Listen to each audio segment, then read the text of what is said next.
Saudaraku, Federasi Panjat Tebing Indonesia (FPTI) Kabupaten Aceh Tengah menggelar Gayo Climbing Competition kejuaraan panjat tebing tingkat pelajar pada Senin 19 Agustus pagi.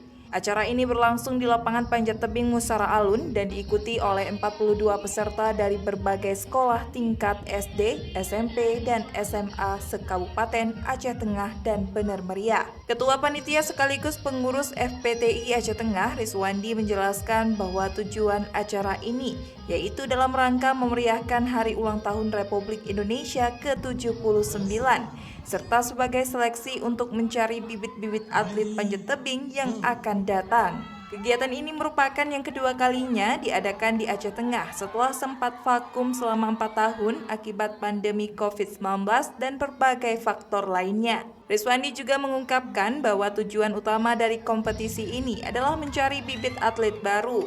Saat ini, atlet-atlet di tingkat SD dan SMP masih sangat kurang. Kegiatan ini merupakan persiapan untuk generasi mendatang, mengingat ada berbagai event yang akan diikuti seperti Prapora dan Kejurnas kelompok umur. Pada kompetisi kali ini, penilaian babak kualifikasi meliputi poin tertinggi dan waktu tertinggi dengan nomor kompetisi lead dan speed.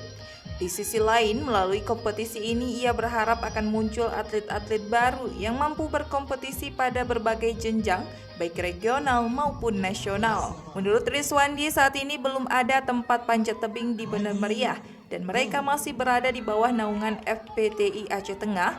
Ia pun berharap adanya dukungan dari pemerintah untuk dapat mempercepat perkembangan olahraga panjat tebing di wilayah tersebut.